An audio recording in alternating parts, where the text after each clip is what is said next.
23 ফেব্রুয়ারি 2025। আজ থেকে প্রায় 10 দিন আগের এই ভিডিওটি। আমি এই গাছটির কাজ আপনাদেরকে ইতিমধ্যে বেশ কয়েকদিন দেখিয়েছি। সো আজকের কাজগুলো খুবই গুরুত্বপূর্ণ।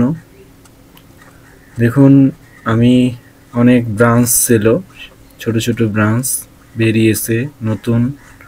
সেই ব্রাঞ্চগুলো আমি স্যাক্রিফাইস করছি শুধুমাত্র জাস্ট বেশ কয়েকটি ব্রাঞ্চ রাখছি, কেননা সবগুলো এই সময়টাই হচ্ছে পারফেক্ট সময় একটি ডালকে নির্দিষ্ট মুভমেন্ট দেওয়ার ক্ষেত্রে পারফেক্ট একটা বয়স।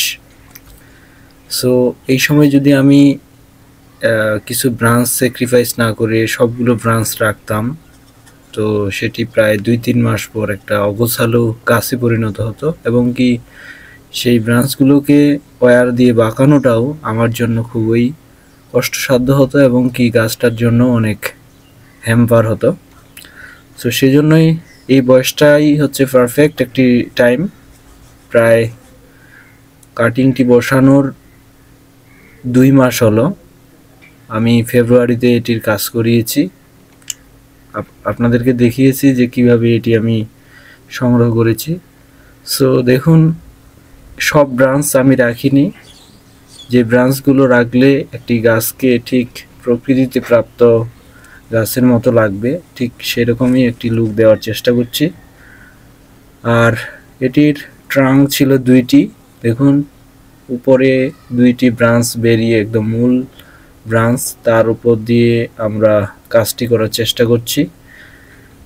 প্রকৃতপক্ষে আমি ওয়্যারিংয়ের মাধ্যমে প্রত্যেকটা ডালকে নির্দিষ্ট পজিশনে দেওয়ার চেষ্টা করছি, কেননা তাদের মুভমেন্টটা এখনই না দিলে পরবর্তীতে খুব বেশি কষ্টসাধ্য হবে।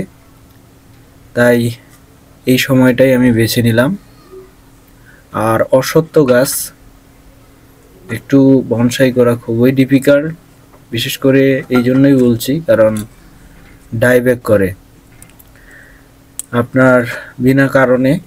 তারা একটু বুঝি না কি কারণে, আমি এখনো সেইভাবে এটাকে রপ্ত করতে পারিনি। তবে প্রকৃতপক্ষে আমার গাছটি ভালো লাগে এই জন্যই, কারণ পাতাগুলো অনেক সুন্দর এবং মোটামুটি অন্যান্য গাছের তুলনায় একটু কঠিন, খুব বেশি কঠিন বলবো না, একটু কঠিন।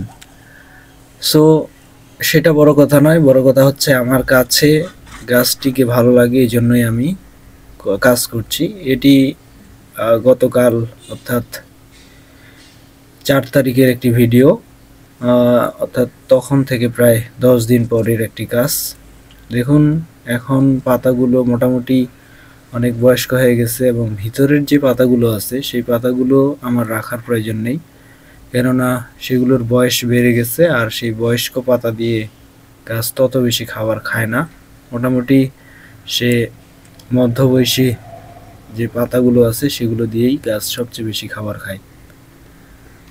সো আমি একদম ভিতরের যে পাতাগুলো আছে সেগুলো ক্লিয়ার করে আপনাদেরকে ট্রাঙ্কটি সুন্দরভাবে দেখানোর চেষ্টা করছি, এবং ভিতরের বিষয়টিকে সবসময় ক্লিয়ার রাখার চেষ্টা করছি এজন্যই, যাতে করে আমার কাজ করার সুবিধা হয় এবং প্রত্যেকটি ডাল রোদ পায় এমন একটা পজিশনে আমি রাখার চেষ্টা করছি, যাতে করে গাছটিকে একদিক দিয়ে দেখলে প্রত্যেকটি ব্রাঞ্চ সুন্দরভাবে দেখা যায়। এইটি হচ্ছে আসলে বনসাই তৈরি করার একটি মূল টেকনিক। সব দিক দিয়ে সব ব্রাঞ্চ আমরা যদি নেই, তাহলে সেক্ষেত্রে একটা এলোমেলো পজিশন তৈরি হয়, যাতে করে গাছটাকে দেখতে ভালো লাগবে না। সো আপনাকে একটা ফ্রন্ট রেখে কাজ করা শুরু করতে হবে, এবং সেই জন্যই আমি একদম ভিতরের যে পাতাগুলো আছে, বয়স্ক পাতাগুলো, সেগুলো ছেটে আপনাকে ক্লিয়ার করার চেষ্টা করছি, এবং দেখতেছি আসলে পর্যবেক্ষণ প্রত্যেকটা সময় আমাকে পর্যবেক্ষণ করতে হবে, কারণ একটি বনসাই তৈরি করতে হলে সেটা নিবিড় পর্যবেক্ষণ ছাড়া কখনোই সম্ভব নয়।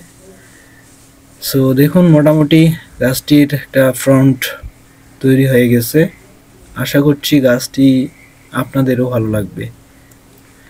আর প্রত্যেকটি ব্রাঞ্চ আস্তে আস্তে করে মুভমেন্ট দেওয়ার চেষ্টা করছি, কেননা যেহেতু ব্রাঞ্চগুলোর বয়স খুব বেশি না, এই সময় আপনাকে যত্ন সহকারে ব্রাঞ্চগুলোর কাজ করতে হবে এবং ওয়্যার করতে হবে।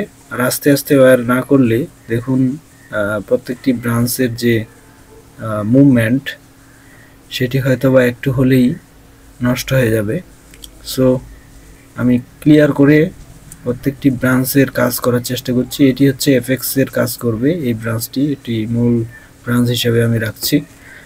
এটি আমার উপরে টপটার কাজ করবে, যাতে করে একটা গাছকে ক্লিয়ার একটা গাছে পরিণত হয়। সো আজ এ পর্যন্তই, ধন্যবাদ।